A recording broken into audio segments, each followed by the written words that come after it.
Old age home में आखिरी वक्त आया तो अजय जी ने इंचार्ज को बुलाकर उसको एक खत दिया और कहा कि जब मैं मर जाऊं तो ये खत मेरे बच्चों तक पहुंचा देना। रात होते ही अजय जी मर गए थे। इंचार्ज ने जब उनके दिए हुए नंबर पर फोन किया तो उनका बेटा, एक बड़ा सियासतदान था, वो अपने पापा के अंतिम संस्कार में नहीं आया। लेकिन जब इंचार्ज ने वो खत भिजवाया तो वो फौरन से वो इंसान ओल्ड एज होम में पहुंच गया और मैं खामोशी से अपने ऑफिस में बैठा सीसीटीवी कैमरे में गौर से देख रहा था। सारी जानकारी मेरी आंखों के सामने हो रही थी। आज मेरी नौकरी का तीसरा दिन था। मैं ज्यादातर ब्रांच में होता था, लेकिन अब मुझे ओल्ड एज होम में भेज दिया गया था। वजह ये थी कि कुछ बुजुर्ग बात समझने की जगह वर्कर से उलझते रहते थे। मुझे एक बेहतरीन इंचार्ज कहा जाता था। मैं बुजुर्गों से बहुत जल्दी दोस्ती कर लेता था। कुछ लम्हे तक मैंने कमरे में होने वाली जानकारी को देखा, फिर खामोशी से उठकर हॉल की तरफ बढ़ गया। इरादा अब लोगों से बात करने का था। इंसान जो हल मारपीट से नहीं निकाल पाता, वो बातचीत से निकाल लेता है। मैं हॉल में दाखिल हुआ तो सबसे पहले मेरी नज़र अजय जी के ऊपर चली गई थी, जो यहाँ के सबसे रेस्पेक्टेड इंसान थे। वो किसी से बदतमीजी नहीं करते थे, बस खामोशी से एक तरफ बैठे रहते, कुछ लिखते रहते थे। और जिस तरह और लोगों ने दंगल मचाया हुआ था, सबसे पहले उन सब मामलों को सुलझाने के लिए चला गया। वर्कर बुजुर्गों को समझा रहे थे कि आप गुस्सा नहीं करें, खाना वक्त पर मिल जाएगा, बैठ जाइए। पर कोई भी काबू में नहीं आ रहा था। हमें ऊपर से ऑर्डर था कि किसी के साथ भी बदतमीजी नहीं करनी है। इस उम्र में आकर सब बुजुर्ग बच्चे बन जाते हैं। इनको एक बच्चे की तरह ट्रीट करना होता है। मुझे देखते ही थोड़ी बहुत खामोशी बन गई। मुझे पता चला था कि मुझसे पहले जो इंचार्ज यहाँ पर रह चुका था, उसने सबसे बहुत ज़्यादा बदतमीजी की थी। एक दो बुजुर्ग के ऊपर तो उसने हाथ भी उठाया था। यही वजह थी कि उसको नौकरी से निकाल दिया गया और फिर मुझे अर्जेंट पर बुला लिया गया। मैं एक बड़ी कुर्सी पर खड़ा हो गया था और ताली बजाकर सबको अपनी तरफ अट्रैक्ट किया। सब लोग लड़ाइयों को छोड़कर मेरी तरफ देखने लगे थे। मैं उनको देखते हुए बोला कि मुझे पता है आप सब दुखी हैं। किसी के बच्चे ने उसको निकाल दिया तो किसी की पत्नी ने इस उम्र में साथ छोड़ दिया, किसी की बेटी ने बुरा भला कह दिया तो किसी के पोते ने हाथ पकड़कर धक्का दे दिया। मैं जानता हूँ सब अपनी अपनी तकलीफ लेकर यहाँ रहने के लिए आए हुए हैं, लेकिन देखिए, इस जगह के आप लोग पैसे नहीं दे रहे। मैं मानता हूँ आप सबको मेरी बात बुरी लगेगी, पर मेरी बात को समझने की कोशिश करें। आप लोग यहाँ मेहमान हैं, ये घर आपका नहीं है। हम जब किसी के घर जाते हैं तो बहुत अच्छे तरीके से बैठते हैं, उनका हाथ बटाते हैं, उनका दिल बहलाते हैं। हम इस तरह बर्ताव नहीं करते कि तुमने ये काम क्यों नहीं किया, मुझे ऐसा खाना क्यों नहीं दिया, मुझे ऐसी बातें क्यों सुनाई गईं। बस हम मुस्कुराकर ही रह जाते हैं। इसी तरह ये ओल्ड एज होम भी आप लोगों के लिए एक मेहमान खाना है। कब तक आप यहाँ पर हैं, किसी को पता नहीं। जिंदगी कब खत्म हो जाए, किसी को कुछ नहीं पता।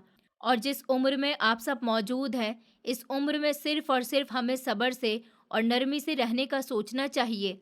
इस बात में शक नहीं, आप लोगों को खाना देर से पहुंच रहा है, स्टाफ आपसे बदतमीजी कर रहा है, लेकिन आपका फर्ज बनता है कि आप बड़े हैं, समझदार हैं, आप थोड़ा ठहर जाएं। अगर कोई बात आपको ठीक नहीं लग रही है तो अभी के अभी मुझे कंप्लेंट कर दीजिए। मैं आप लोगों के लिए एक बॉक्स बनाऊंगा जिसमें आप अपनी कंप्लेंट बनाकर उसके अंदर डाल देंगे।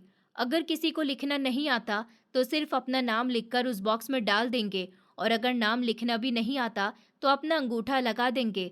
हम स्कैन करके उस इंसान से बात कर लेंगे और उसकी परेशानी सुनेंगे कि उसको इस ओल्ड एज होम में जो शिकायत है वो बताएगा। हम उसकी शिकायत को हल करेंगे। अगर 10 बंदे एक ही वक्त में बोले तो हम किसी एक बंदे की बात भी नहीं समझ पाएंगे।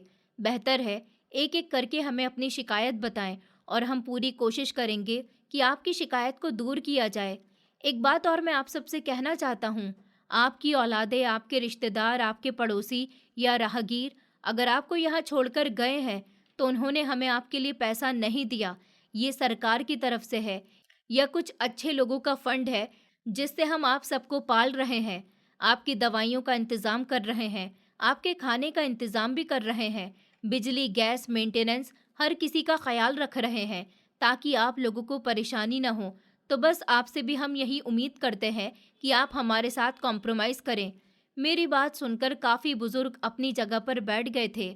सबको खामोश देखकर मैं कुर्सी से उतर गया था और उन लोगों को देखते हुए कहा कि इस कमरे में टोटल 20 आदमी रहते हैं, तो उम्मीद करता हूँ मैं कि 20 आदमी अब मुझे शिकायत का मौका नहीं देंगे।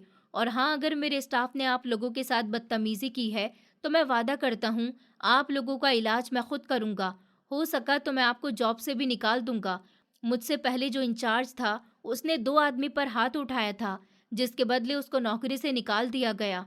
उसने बहुत कोशिश की कि उसको किसी दूसरी ब्रांच में भेज दिया जाए, किसी दूसरे शहर भेज दिया जाए। उसे अंदाज़ा नहीं था उसकी नौकरी इस तरह खराब हो जाएगी।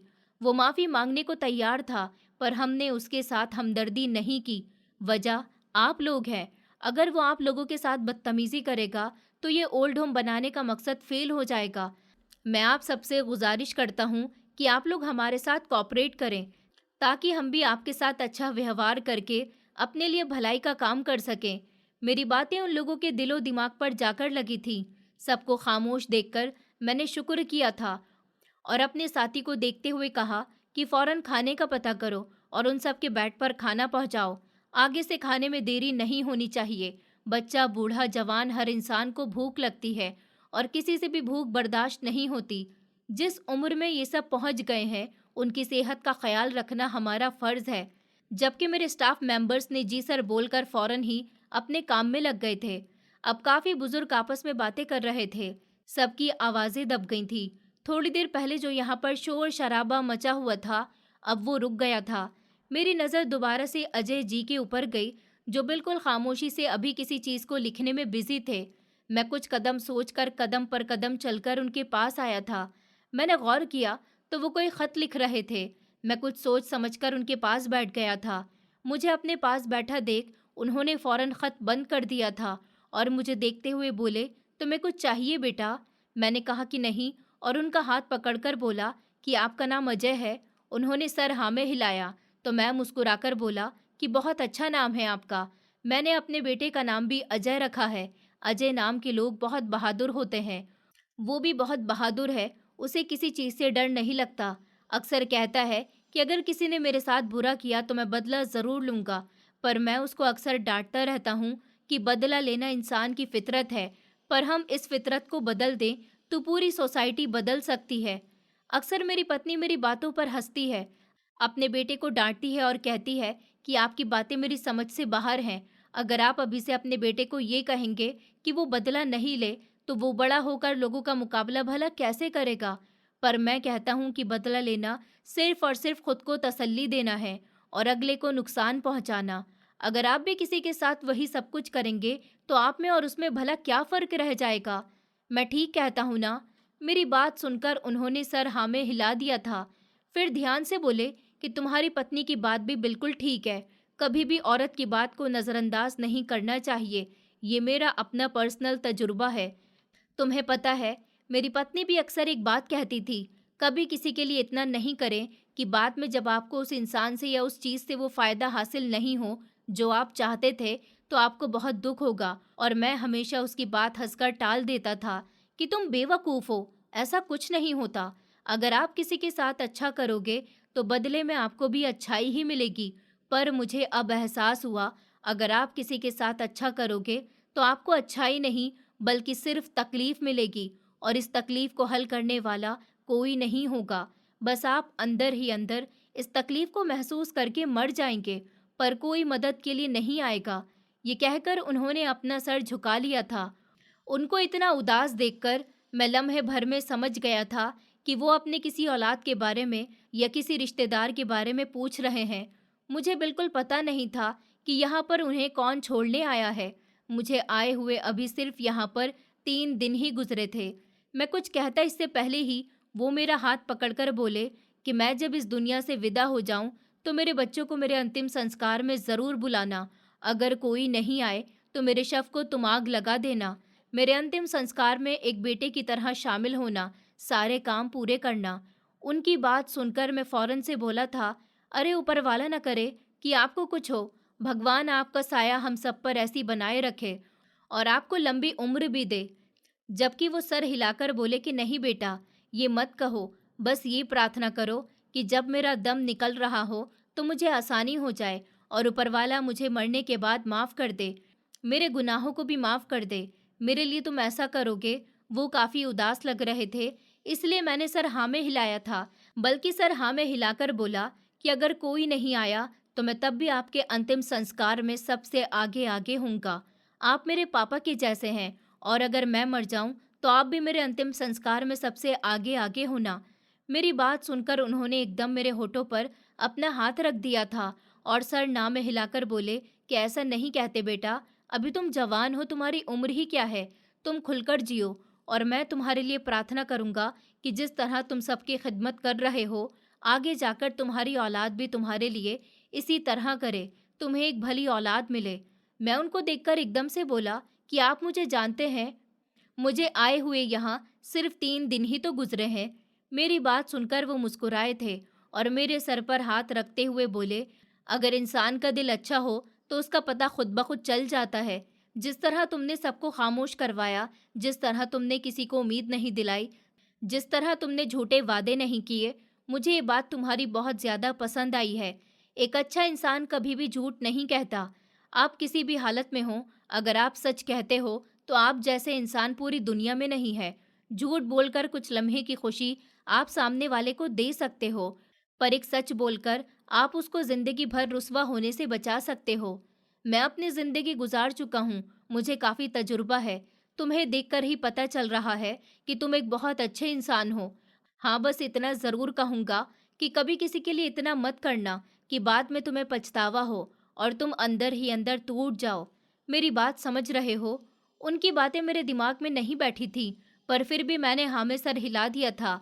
वो मुझे देखते हुए बोले, और एक बात और, जब मैं मर जाऊं तो एक ख़त मेरी औलाद को भेज देना। अगर कोई नहीं आए तो मुझे उम्मीद है मेरे मरने पर मेरी चारों औलाद ज़रूर आएंगी। उनकी बात सुनकर मैंने दिल ही दिल में प्रार्थना की कि ए ऊपर वाले, जैसा ये इंसान बोल रहा है ऐसा हो जाए, क्योंकि उनसे बात करके मुझे भी अंदाज़ा हो गया था कि वो सच में दुखों के घेरे हुए इंसान हैं। कुछ लम्हे मैं उनके पास बैठा रहा और फिर बहाना बनाकर उनके पास से उठ गया। वजह कोई ज़रूरी काम नहीं था, वजह उनका दुख और उनकी बातें मुझसे झेली नहीं जा रही थी। अपने कमरे में आकर मैंने बिना सांस लिए 2 गिलास पानी अपने हलक में उतारा और कंप्यूटर पर उनका नाम सर्च करने लगा था। इसके बाद उनकी पूरी फाइल मेरे सामने आ गई। मेरा इरादा इस फाइल को खोलकर पढ़ने का था और ये जानने का था कि इन्हें यहाँ पर कौन लाया है और इन्हें यहाँ छोड़ने वाला कौन था और कब से ये यहाँ पर रह रहे हैं। इस दौरान उनसे कौन-कौन मिलने के लिए आता जाता रहा है, उनको क्या बीमारी है और ये क्या खाना पसंद करते हैं, उनका कोई दोस्त रहा है। मैं ये सब जानना चाहता था। पता नहीं क्यों इन दिनों में मुझे अपनापन महसूस हुआ था, तो वो एक ही इंसान था और उसका नाम था अजय। अभी मैं उनकी फाइल को क्लिक ही करता तो तभी कमरे का दरवाज़ा खुला था और तभी एक नौकर अंदर आया और आकर उसने मुझे खाने को बताने लगा था कि आधा घंटा लग जाएगा। मैं फ़ौरन अपनी जगह से खड़ा हुआ था और तेज़ आवाज़ में बोला था कि दोपहर के 2:30 बज रहे हैं, अभी भी आधा घंटा लगेगा। वो बुज़ुर्ग हैं, उन सबको दवाई लेनी होती है, 1 बजे खाना तैयार क्यों नहीं हो जाता? मैंने फ़ौरन ही नौकर से कहा, तो वो कहने लगा कि साहब, उन लोगों ने सुबह 11 बजे नाश्ता किया है। अगर हम अभी खाना दे देंगे तो वो खाना पेट भरकर नहीं खा पाएंगे और उन्हें शाम को जल्दी भूख लग जाएगी। जबकि मैं किचन की तरफ बढ़ते हुए बोला, ये रूल्स किसने बनाए हैं? दोपहर का खाना 3 बजे और सुबह का नाश्ता 11 बजे और रात को खाना क्या रात के 12 बजे देते हो? उसने सर हाँ में हिला दिया था। मैं उसके इशारे पर हैरान और परेशान रह गया था और उसे देखते हुए बोला, हद करते हो तुम लोग, ये कौन सा तरीका है? अगर इस रूटीन के साथ ये सब चलता रहा तो कुछ महीनों बाद ये दुनिया से चले जाएंगे और ये ओल्ड एज होम बंद हो जाएगा। बुजुर्ग को सुबह 9 बजे नाश्ता मिलना चाहिए और दोपहर का खाना 1 बजे तक उनके सामने जाना चाहिए और रात का खाना 8 बजे, उसके बाद और 10 बजे के बाद उनके कमरे की लाइट्स बंद हो जानी चाहिए। तभी उनकी तबीयत में सुधार आएगा। क्या वो लोग एक्सरसाइज वगैरह करते हैं? मेरी बात सुनकर उसने सर हाँ में हिलाया था और वो मुझे देखते हुए बोला कि शुरुआत में इन्हें 1-2 बार एक्सरसाइज करवाई गई थी, उसके बाद किसी ने ज़रूरत ही महसूस नहीं समझी। खाने का इंतज़ाम और सफाई और भी इंतज़ाम देखने के लिए आपकी कमी थी, इसलिए एक्सरसाइज को बंद कर दिया गया था। जबकि मैं हैरान रह गया था। इतना बड़ा ओल्ड एज होम नहीं था, बस 2 मंजिल था। नीचे वाले मंजिल में 20 आदमी थे और ऊपर वाले मंजिल में 30 थे। टोटल 50 लोग। उन लोगों से 50 लोग संभाले नहीं जा रहे थे। स्टाफ में काफ़ी लोग थे जो मुझे बिना वजह के लगते थे। बस इंचार्ज 2 थे, एक मैं और एक नवीन जी, जो ऊपर वाला डिपार्टमेंट संभालते थे। मैं किचन में गया तो काम सारा सफाई से किया जा रहा था। शेफ ने ग्लव्स पहने हुए थे और बर्तन धोने वाले ने ग्लव्स पहने हुए थे और वहाँ की सफाई रखने वाले ने भी ग्लव्स पहन रखे थे। मैंने दिल ही दिल में ऊपर वाले का शुक्र अदा किया कि यहाँ पर सफाई का खास ख्याल रखा जा रहा है, और वरना ऐसी जगह पर सफाई को बिल्कुल ही नज़रअंदाज कर दिया जाता है। मेरे साथ खड़े हुए इंसान ने मुझे देखा और वो बोला, यहाँ का सारा इंतज़ाम नवीन साहब के हाथ में है, किचन वही देखते हैं। जबकि मैंने शुक्र का सांस लिया था। मैं उन लोगों को देखते हुए बोला कि देखिए, आप लोगों को खाना लोगों को वक्त पर देना होगा। बुजुर्ग परेशान हो रहे हैं। सुबह का नाश्ता 11 बजे या 10 बजे नहीं होना चाहिए। सुबह का नाश्ता 9 बजे टेबल पर लगेगा। अगर कोई सो रहा है तो उसका नाश्ता हम ढक कर रख देंगे, मगर इतना लेट नहीं करेंगे। उन लोगों ने फौरन हामी भरी और बाकी भी टाइम टेबल्स मैंने उन्हें समझा दिए थे और सिर्फ 15 मिनट दिए थे कि ताकि सारे बुजुर्ग को खाना मिल सके। मैं वापस हॉल में आ गया था। अजय जी खिड़की के पास खड़े हुए थे। मैं कुछ सोचकर उनके पास चला गया था और उनको देखते हुए बोला कि खाना लगाया जा रहा है, आप डाइनिंग हॉल में आ जाइए। जबकि वो सर नामे हिलाकर बोले कि नहीं, मुझे भूख नहीं है, मैं ठीक हूँ। आप अपना वादा निभाएंगे ना इंचार्ज? मैं हैरत से बोला, कौन सा वादा? वो हल्के से मुस्कुराए थे और मुझे देखते हुए बोले, उम्र हमारी हो चुकी है, लेकिन भूलने की बीमारी आपको लग गई है। अभी थोड़ी देर पहले तो मैंने आपसे कहा था कि मेरा एक खत मेरे बच्चों को पहुंचाना है, अगर वो अर्थी पर आए। उनकी बात सुनकर मुझे बुरा लगा था और मैं गुस्से वाले लहजे में बोला कि देखिए अंकल, इस तरह की बातों से आप सतर्क रहें, क्योंकि ऐसी बातें मुझे बिल्कुल भी पसंद नहीं हैं, और ना ही अपनी मौत के बारे में बातचीत करें। और आज के बाद इस चीज़ का बहुत ज़्यादा ध्यान रखिएगा। और अब डाइनिंग हॉल की तरफ चलिए। मेरे सामने आप कुछ खाएंगे, दवाई लेंगे और फिर आराम करेंगे, और फिर कल सुबह 10 बजे मैं आपको वॉक करवाऊंगा। जबकि वो थोड़ा सा मुस्कुराकर खिड़की की तरफ दोबारा देखने लगे थे। मुझे उनका नज़रअंदाज करना बहुत बुरा लगा था, मगर उस टाइम मैंने उन्हें प्यार से समझाना ज़रूरी समझा। मैं उनके कंधे पर हाथ रखकर कुछ कहता, इससे पहले ही वो बोले कि देखो बेटा, और तुम जाओ और अपना काम करो। मुझे भूख नहीं है, और अगर भूख लगेगी तो मैं खा लूँगा। तुम परेशान मत हो। खाने के लिए किसी के लिए मिन्नत करना सबसे बेवकूफ़ी का काम है। पेट एक ऐसी चीज़ होती है, जब इंसान को भूख लगती है तो वो सब कुछ भूलकर सिर्फ और सिर्फ खाना खाता है। मेरी बात समझ रहे हो ना? उनकी बात सुनकर मैं खामोश हो गया था। उन्होंने बात ही बड़ी की थी कि किसी के पीछे लगना बेवकूफ़ी होती है। खाना एक ऐसी चीज़ है कि कोई भी मना नहीं कर सकता। कुछ ही देर के बाद सारे लोग डाइनिंग हॉल में आ गए और खाने के लिए बैठ गए थे। नवीन साहब की मंजिल के सारे आदमी आ गए थे और सभी काफ़ी बूढ़े थे। मेरा दिल चाह रहा था हर एक से उसकी तकलीफ़ पूछूं कि आप लोग यहाँ पर क्यों आए हैं और यहाँ आने की क्या वजह है, लेकिन मैं किसी का ज़ख्म उखेड़ना नहीं चाहता था, इसलिए खामोश रहा था। नवीन साहब आज कहीं गए हुए थे। उनके बेटे की सालगिरह थी। वो अक्सर उनके साथ ही वक्त गुजार कर मनाया करते थे। दरअसल उनकी पत्नी की बहुत साल पहले मौत हो गई थी और वो इसी ओल्ड एज होम में वक्त गुजार देते थे और रात के वक्त ही अपने बच्चे के पास जाते थे। लेकिन एक तो उसकी सालगिरह का दिन था, जिस दिन वो छुट्टी करके उसके साथ वक्त गुजारना पसंद करते थे। अभी कुछ ही देर गुजरी थी जब एक वर्कर भागता हुआ मेरे पास आया और मुझे देखते हुए बोला, अंदर अजय जी की तबीयत खराब हो रही है, उन्हें सांस लेने में मुश्किल हो रही है। ये बात सुनकर थोड़ी देर के लिए मेरा सांस थम गया था। मैं बिना कुछ भी सोचे समझे उल्टे पैरों उनके कमरे की तरफ भागा था। मैं कमरे में गया तो वो बहुत बुरी तरह से हाँप रहे थे। कुछ लोग उन्हें संभालने की कोशिश कर रहे थे, मगर उनकी कंडीशन खराब हो रही थी। मैंने फौरन ही मेडिकल रूम से डॉक्टर को बुला लिया। हमारा ओल्ड एज होम ज़्यादा बड़ा नहीं था, मगर हमने ज़रूरत का हर सामान अपने पास रखा हुआ था। डॉक्टर फौरन ही रूम में आ गए थे और चेकअप करते हुए बोले कि इनकी तबीयत बहुत ज़्यादा बिगड़ रही है। इनकी तबीयत बिल्कुल भी ठीक होने का नाम नहीं ले रही। अब हमें इन्हें बड़े अस्पताल में ले जाना होगा और इनका हार्ट फेल होने की निशानियां पता चल रही हैं। उनकी बात सुनकर मैंने फौरन एम्बुलेंस को कॉल की, लेकिन तभी कुछ देर बाद ही 3 हिचकी ली और मेरे हाथों में ही उन्होंने अपना दम तोड़ दिया था।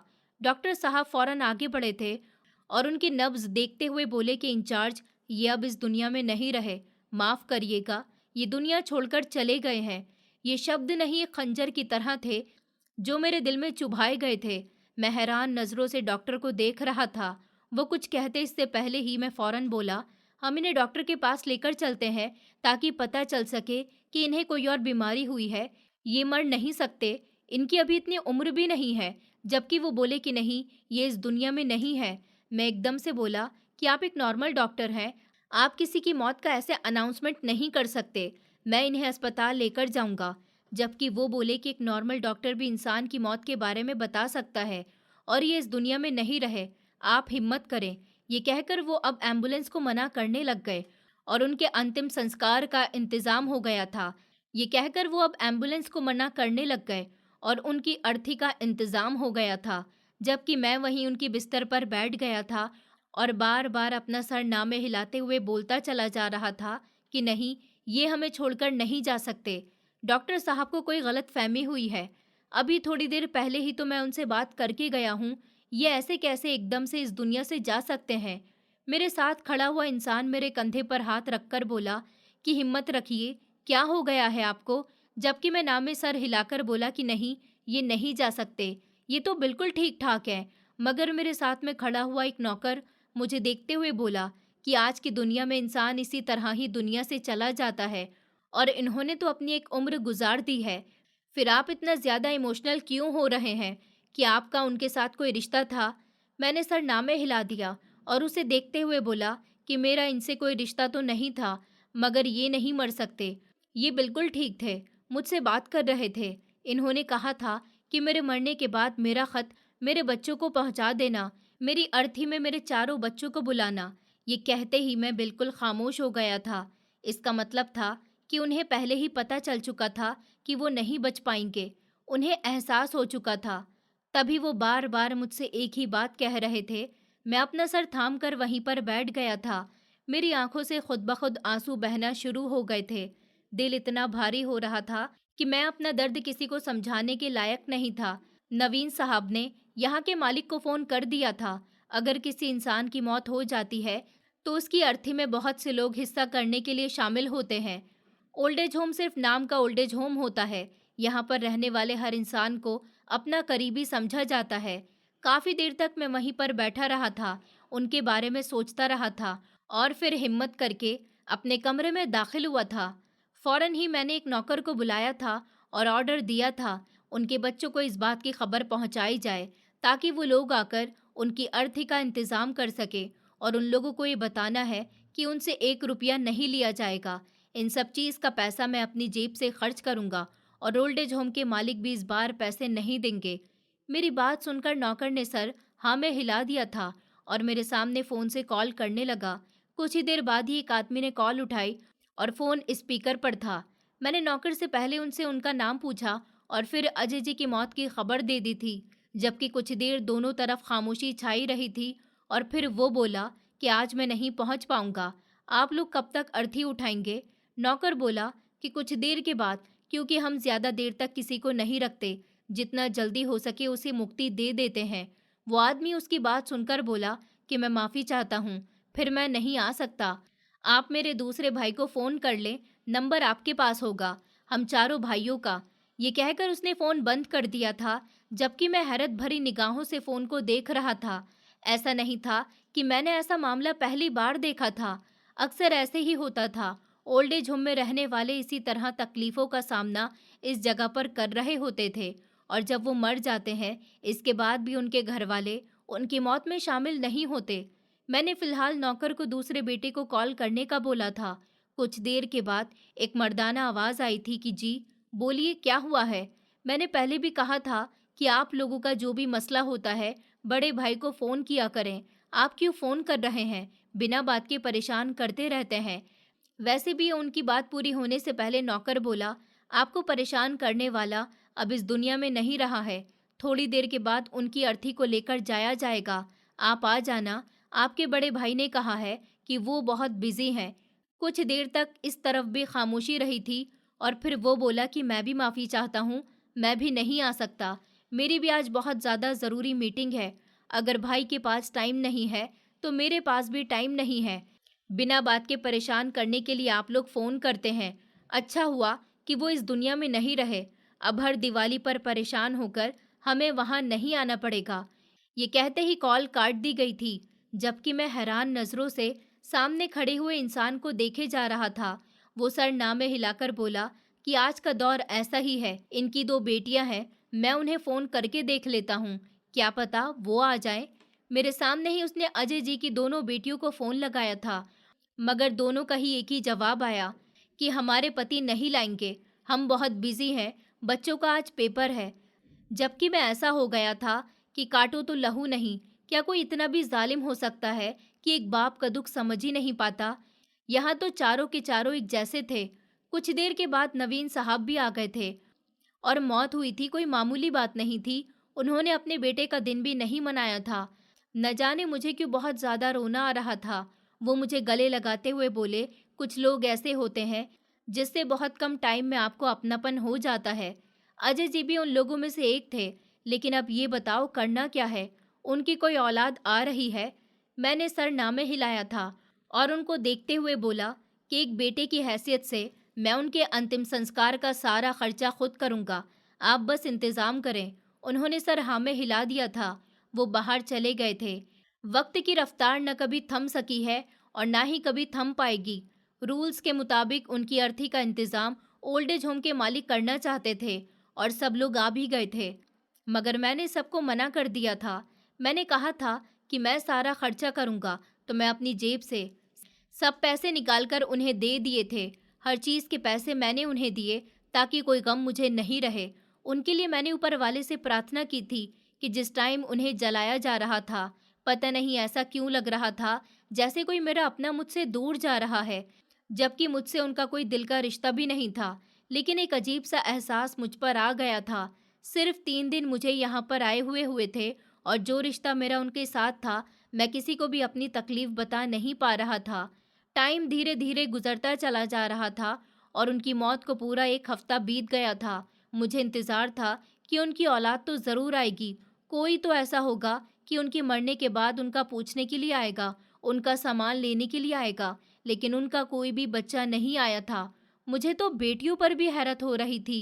अरे मैंने तो सुना था कि बेटियां बाप की होती हैं और थोड़ी सी तकलीफ पर ही तड़प उठती हैं, मगर ये कैसी बेटियां थीं कि अपने बाप के मरने पर भी नहीं आई और इसके बाद भी नहीं आई। पूरा ओल्ड एज होम दुख में डूबा हुआ था। अगर कोई इंसान दुनिया से चला जाए, दुख एक इंसान को नहीं बल्कि कई लोगों को होता है, और इन सब में सबसे आगे आगे मैं था। आज मैं बिल्कुल खामोश था, अपने कमरे में बैठा था। तभी अचानक मुझे उनका वो खत याद आ गया था जो अक्सर वो लिखा करते थे। मैं फौरन अपनी जगह से खड़ा हुआ और जो सामान मैंने उनका इकट्ठा करके मेरे रूम में रखा गया था, मैं उसे टटोलने लगा। मेरी आंखों के सामने वो डायरी मौजूद थी जिसमें वो खत लिखा गया था। मैं फौरन ही वो डायरी लेकर बैठ गया था। थोड़ी देर के लिए दिल किया कि उस खत को पढ़ लूं। उन्होंने अपनी औलाद को लिखा है और वो चारों खत उनके बच्चों के घरों पर भिजवा दिए गए। उन्होंने अलग अलग चारों बच्चों के लिए वो खत लिखे थे। मैं फ़ोन बंद करके खामोशी से बैठ गया था। इरादा मुझे उनकी फाइल देखने का था जो मेरे कंप्यूटर में मौजूद थी। मैं देखना चाहता था कि उनका बैकग्राउंड कैसा है और ऐसा कौन है जो इन्हें यहाँ पर छोड़कर चले गए। यही सोचकर मैं उनकी फाइल खोलकर बैठ गया था, मगर जैसे जैसे मैं उनकी फाइल खोलकर चलाता जा रहा था, ऐसा लग रहा था जैसे किसी ने मेरा कलेजा नोच लिया हो और मेरा दिल निकाल लिया हो, मेरे जिस्म से जान निकल गई हो।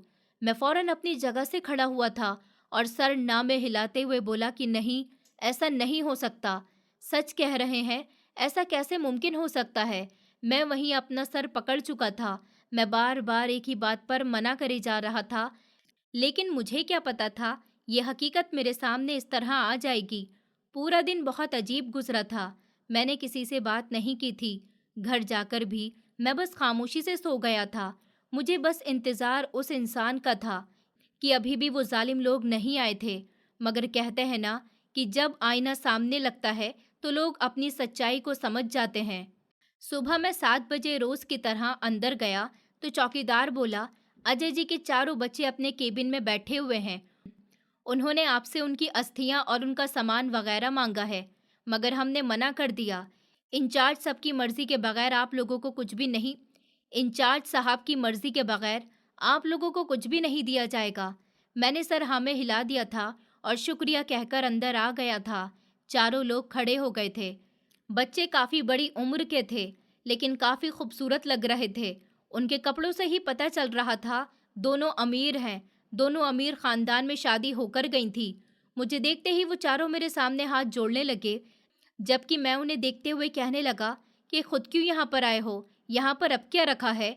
वो इंसान तुम चारों को याद कर रहा था, तुम्हारे लिए तड़प रहा था, तुम्हें पुकार रहा था। तब तुम क्यों नहीं आए? अब क्या लेने के लिए आए हो? उन्होंने कहा था कि मेरे दोनों बेटे मेरी मौत का इंतजाम करेंगे। क्या किया तुमने? और तुम बेटी होकर इतना गिर गई कि अपने बाप की मौत पर ही नहीं आई। बेटियां तो बाप के लिए जान दे देती हैं, और तुम दोनों कैसे? ये कहते ही मैंने सर झटका था और अपनी कुर्सी पर बैठ गया था। मैं कुछ बोला इससे पहले एक लड़की रोते हुए बोली कि हमें माफ़ कर दें, हमें कुछ नहीं पता था, लेकिन अब हमें अपनी गलती का एहसास है। जबकि मैं चीख कर बोला था, क्या फ़ायदा एहसास करने का और माफ़ी मांगने का? जब मौका था तब तो तुमने कुछ नहीं किया, अब क्या लेने आए हो? कोई फ़ायदा नहीं है। उनके बेटे ने उनकी आखिरी इच्छा पूरी कर दी और खुद अपने हाथों से उनको अंतिम विदाई दी। अब उनकी सारी चीज़ें मेरे अंडर में रहेंगी, क्योंकि वो मेरा बाप। मेरी बात सुनकर उनमें से एक बोला कि हम जानते हैं कि हम उनकी औलाद ज़रूर थे और उनका खून ज़रूर थे। उन्होंने हमें पाला पोसा था। तभी मैं बोला कि उन्होंने तुम्हें जिंदगी दी, लेकिन बदले में उन्हें क्या मिला? सिर्फ रुसवाई। इससे बेहतर था कि तुम चारों को कचरे में फेंक कर मार देते। मेरी बात सुनकर वो रोने लगे और बेटियां तो लगातार रोए चली जा रही थी। उनकी बड़ी बेटी बोली कि हमें सच का पता नहीं था, हमें यकीन ही नहीं आ रहा था कि एक ऐसे इंसान ने हमें जगह दी हुई थी जिसका सारी जिंदगी हम कर्ज अदा नहीं कर सकते। अगर उस दिन वो मुझे अपनी गोद में नहीं लेते और हमें अपने घर में जगह नहीं देते, तो कोई कुत्ता हमें खा जाता। जबकि उसकी दूसरी बहन बोली कि मुझे यकीन ही नहीं आ रहा कि पापा ने मुझे एक अनाथ आश्रम से लिया था।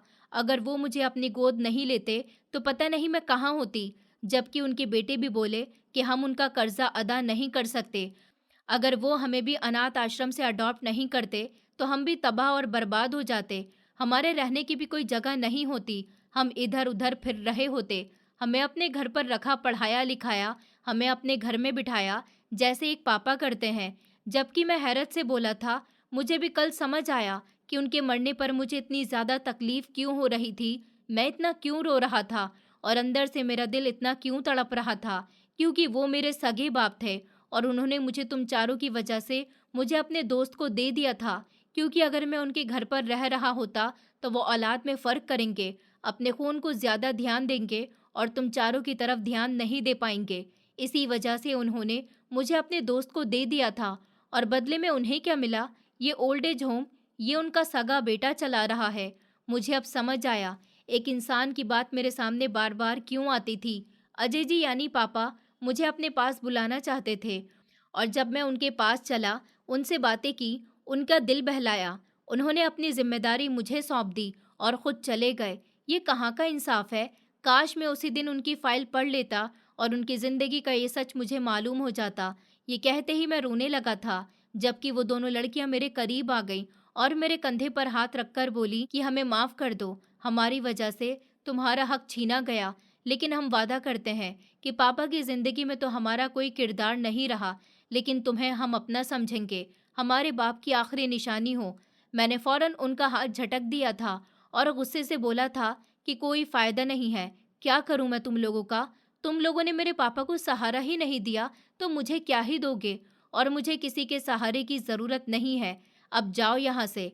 उनकी सभी औलाद के बाद उनका सामान यहीं पर मौजूद है। जहाँ जाकर केस करना है कर दो, मैं भी यहीं खड़ा हूँ। मैं बताऊंगा कि उनकी ज़िंदगी में तुम चारों का क्या किरदार रहा है, लेकिन मैं किसी को कभी माफ़ नहीं करूँगा। वो लोग सब मुझसे माफ़िया मांगते रहे, लेकिन मैंने किसी को माफ़ नहीं किया था। मैंने अक्सर जगह पर देखा है, जब कोई इंसान जिंदा होता है, हम लोग उसकी कदर नहीं करते, उसके ऊपर चीखते हैं, चिल्लाते हैं, उसे बातें सुना देते हैं। लेकिन जब वो मर जाता है, हम उसकी याद में तड़पते रहते हैं, रोते हैं, उसके लिए प्रार्थनाएं करते हैं और वापस आने की कोई उम्मीद करते हैं, लेकिन अब क्या फ़ायदा जब वो रहा ही नहीं। मैंने कहा था ना, इंसान जब जिंदा होता है तब उसकी कदर कोई नहीं करता, सबको बस उसकी गलतियां दिखाई देती हैं।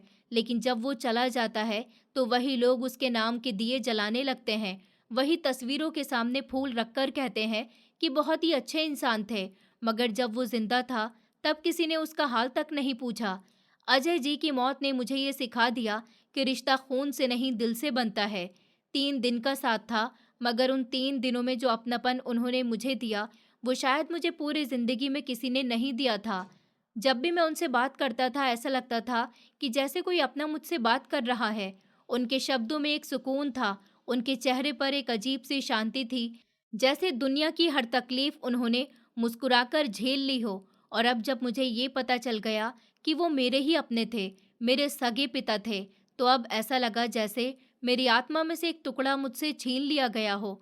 उनके बच्चे आए थे, मगर बहुत देर से, और सच कहूँ तो कुछ रिश्ते वक्त के साथ नहीं बल्कि एहसास के साथ जुड़ते हैं, और जब एहसास मर जाए तो रिश्ता सिर्फ नाम का रह जाता है।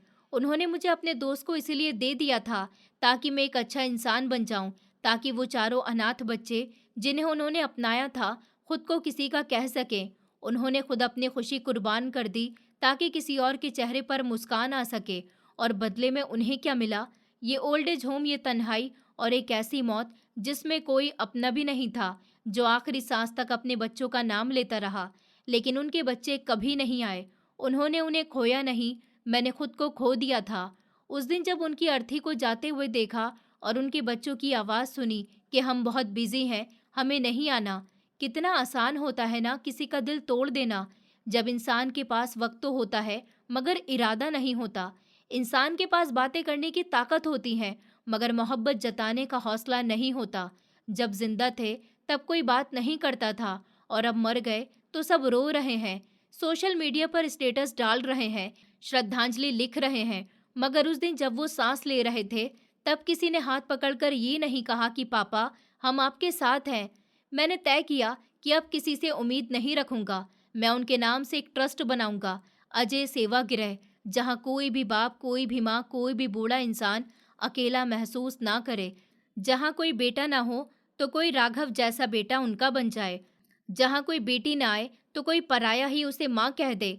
वहाँ किसी के आंसू को मिटाने के लिए कोई ना कोई ज़रूर हो। वहाँ हर वो दर्द जो किसी ने नहीं सुना हो वो सुना जाए।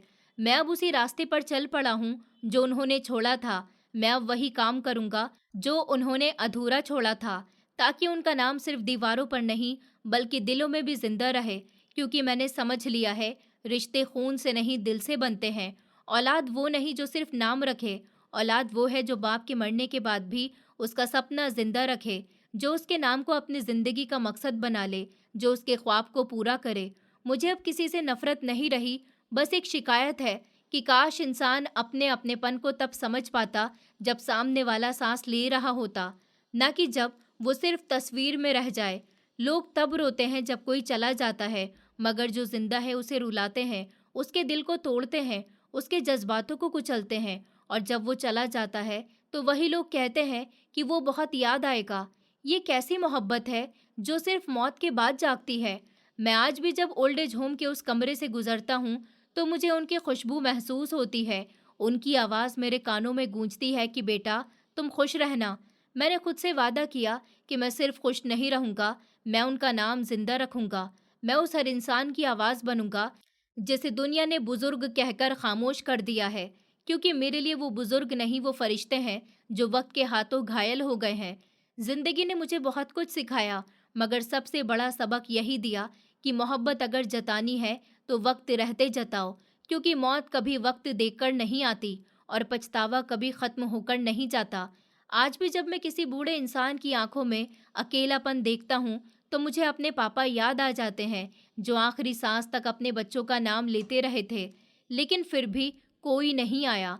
अब मैं हर उस इंसान के लिए बेटा बनूंगा जिसके बच्चे उसे भूल गए, ताकि जब मैं जाऊं तो मेरे पापा की तरह कोई राघव रोते हुए ना कहे कि काश मैं उन्हें पहले समझ पाता। उस दिन के बाद मेरी जिंदगी जैसे थम सी गई थी।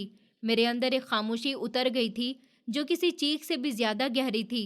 जब अजय जी की अर्थी को ले जाया जा रहा था, मैंने मन ही मन तय कर लिया था कि मैं अब उनके नाम से कुछ तो ऐसा करूँगा जो इस दुनिया में मिसाल बन जाएगा। लोग उन्हें भूल जाएं, लेकिन मैं नहीं भूलूंगा। मैंने अपनी सैलरी का हर एक रुपया जोड़ना शुरू किया। हर महीने की बचत अब किसी मकसद के लिए होने लगी। अब मैं अपने लिए नहीं बल्कि उन लोगों के लिए जीना चाहता था जो हर रोज इस ओल्ड एज होम में अपने बच्चों का इंतजार करते हैं, जो हर त्योहार पर गेट की तरफ नजरें टिकाए बैठते हैं कि शायद उनका बेटा या बेटी उन्हें मिलने के लिए आ जाए, मगर वो नहीं आते। इस तरह दिन बीतते गए और मैंने अपनी जिंदगी की सबसे बड़ी कोशिश शुरू कर दी। अजय सेवा गृह का पहला पत्थर उसी जगह रखा गया जहां उनकी आखिरी सांस थमी थी। जब वो पहला पत्थर रखा गया तो मैंने सिर्फ इतना कहा कि ऊपर वाले, अगर मेरी नियत सच्ची है तो इस जगह को एक आसरा बना देना, ताकि कोई भी माँ या बाप अपने ही बच्चों के इंतजार में मर न जाए। धीरे धीरे मैंने अपने पुराने दोस्तों से भी बात की। कुछ लोग तैयार हुए, कुछ ने कहा कि राघव, तू पागल हो गया है। इस उम्र में लोग अपनी जिंदगी बसाने के बारे में सोचते हैं, अपनी लाइफ एंजॉय करते हैं, और तू बूढ़ों का घर बनाना चाहता है। मैंने सिर्फ मुस्कुराकर कहा कि हाँ, क्योंकि मैंने एक बाप की तन्हाई को बहुत करीब से देखा है, बहुत करीब से जिया है, और अब किसी और के साथ वो दर्द नहीं देख सकता। फिर कई महीनों की मेहनत के बाद वो इमारत बनकर तैयार हुई थी। दीवारें नई थी, मगर उनमें वो एहसास था जो किसी महल में भी नहीं होता। मैंने खुद वहां के हर कमरे को देखा, हर बिस्तर को अपने हाथों से लगाया, हर दीवार पर अजय जी की याद की एक निशानी छोड़ी। उनका पुराना रेडियो, उसको मैंने हॉल के बीचों बीच रख दिया, ताकि जब भी कोई वहां बैठे तो उनकी आवाज की गूंज महसूस करे। मैंने उस जगह का नाम रखा अजय सेवागृह। नीचे बोर्ड पर लिखा था, यहाँ हर बुजुर्ग अपने बच्चों से नहीं बल्कि भगवान से मिलने आता है। और जब पहला दिन आया और बुजुर्गों का पहला ग्रुप वहां पर आया, तो मेरे अंदर एक अजीब सा सुकून था। कोई माँ अपनी झुर्रियों वाले हाथों से मेरे सिर पर हाथ फेर रही थी। कोई बूढ़े बाबा कह रहे थे कि बेटा, तूने हमें नई जिंदगी दे दी है। मैं बस यही सोच रहा था कि अगर आज पापा यानी अजय जी जिंदा होते तो कितने खुश होते कि उनका बेटा उनकी छोड़ी हुई जिम्मेदारी पूरी कर रहा है। रात को जब सब लोग सो गए तो मैं उस कमरे में गया जहां उनकी तस्वीर लगी हुई थी। मैंने उनके सामने बैठकर कहा कि पापा, मैंने अपना वादा पूरा किया, आज से कोई अकेला नहीं रहेगा। धीरे धीरे अजय सेवा गृह का नाम फैलने लगा। लोग अपने मम्मी पापा को वहां छोड़ने नहीं बल्कि मिलने आने लगे। बच्चे अपने साथ अपने बच्चों को लाने लगे ताकि वो भी सीख सकें कि बड़ों की इज्जत क्या होती है। कई बार मैं देखता था कि जब कोई माँ अपने बेटे को देखती तो उनके चेहरे पर जो मुस्कान होती थी वो इस दुनिया की सबसे बड़ी दौलत थी। उस पल मुझे लगता था कि शायद पापा की आत्मा भी ऊपर से देखते हुए मुस्कुरा रही होगी। एक दिन एक बुजुर्ग औरत आई थी। उसके चेहरे पर गहरी उदासी थी। मैंने उनसे कहा कि यहाँ सब जीना सीखते हैं अम्मा। उन्होंने मेरे सिर पर हाथ रखकर कहा कि तेरा बाप बहुत खुशकिस्मत था जिसने तुझ जैसा बेटा पाया। मैंने बस अंदर से एक बात सोची कि नहीं अम्मा, मैं खुशकिस्मत नहीं हूँ। खुशकिस्मत तो वो थे जिन्होंने मुझे अपनाया और सिखाया कि मोहब्बत कैसे बांटी जाती है। वक्त गुजरता गया, ट्रस्ट चलता रहा, और मैं अपने पापा की हर तरह हर एक इंसान की कहानी सुनने लगा। कभी कोई बाप अपने बेटे की नालायकी पर रोता, कभी कोई माँ अपनी बेटी की याद में तड़पती, और मैं बस उनके पास बैठ जाता। कभी कंधा देता, कभी मुस्कुराता, कभी सिर्फ सुनता, क्योंकि कुछ दर्द का इलाज सिर्फ सुनने में होता है। धीरे धीरे वो जगह एक घर बन गई जहां तन्हाई की जगह प्यार ने ले ली थी। एक दिन मैं ओल्ड एज होम के बाहर बैठा था, तभी 4 लोग आए। चेहरों पर पछतावे की परत थी। पहचान में देर नहीं लगी, वो वही 4 लोग थे, अजय जी की औलाद। उन्होंने आकर कहा कि राघव, हमें माफ कर दो। अब हमें समझ आया कि पिता क्या होते हैं। हम खुद अब बूढ़े हो गए हैं। हमारे अपने बच्चे अब हमें छोड़ने की बात करते हैं। वक्त ने हमें वहीं लाकर खड़ा किया जहां हमने अपने बाप को छोड़ा था। मैंने उन्हें देखा और कहा कि माफी मैं उन्हें नहीं देता, जिन्हें अब समझ आया, क्योंकि असली माफी तब मिलती है जब गलती दोहराई न जाए। अगर तुम सच में पछता रहे हो तो किसी एक बुजुर्ग की सेवा कर देना, वही तुम्हारी माफी होगी। वो रोने लगी और बोले कि तू सही कहता है राघव।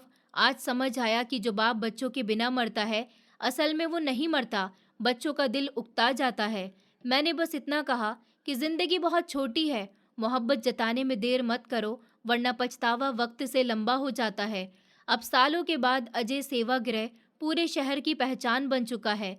वहाँ हर हफ्ते बच्चे आते हैं अपने मम्मी पापा को देखने। कोई मिठाई लाता है, कोई फूल लाता है और कुछ बस हाथ पकड़कर कहते हैं कि पापा माफ़ कर दो, हम आ गए हैं।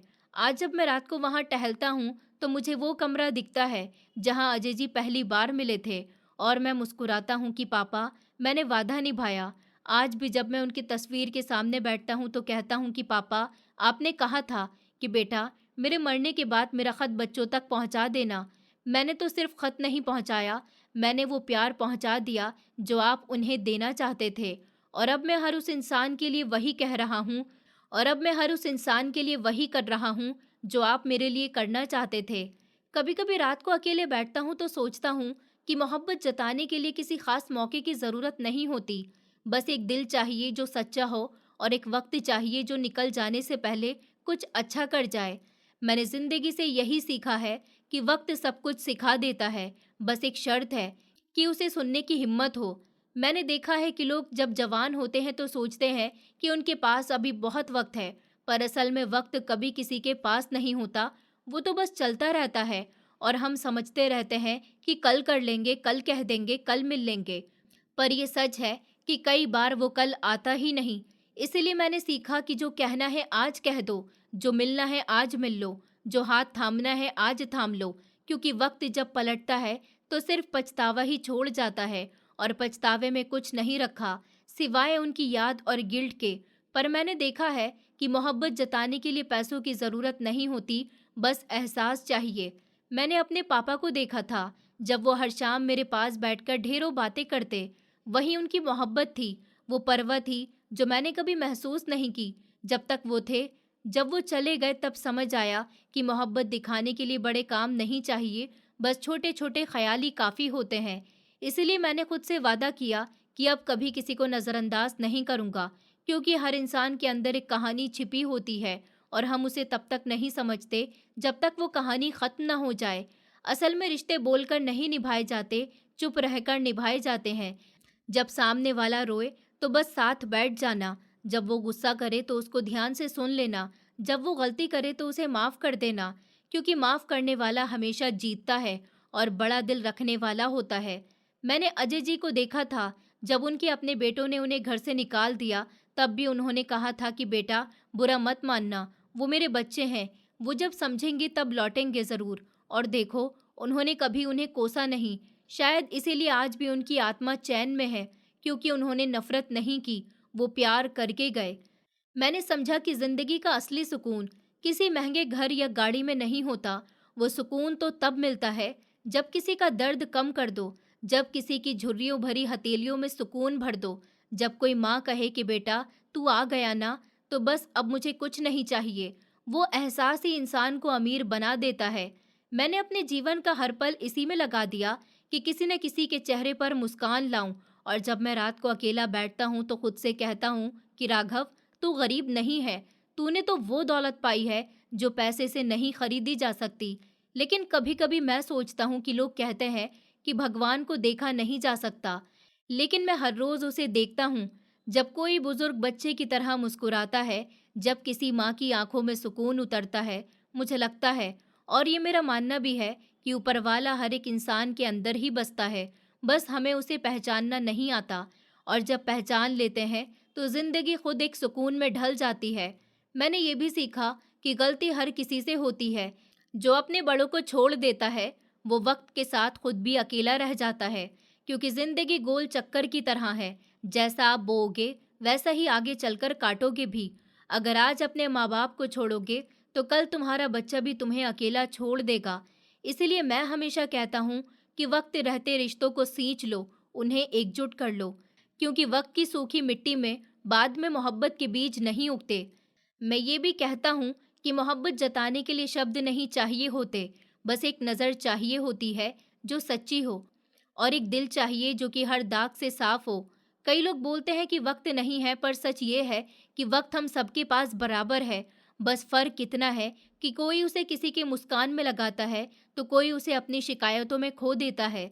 मैंने महसूस किया कि सबसे खूबसूरत इंसान वो नहीं होता जो दिखने में अच्छा हो, बल्कि वो होता है जो किसी टूटे हुए दिल को जोड़ दे, जो किसी के तन्हाई में सुकून बन जाए। मैंने अपने पापा के साथ वो वक्त देखा था जब वो अकेले थे, लेकिन अब मैं खुश हूँ कि आज कोई अकेला नहीं है।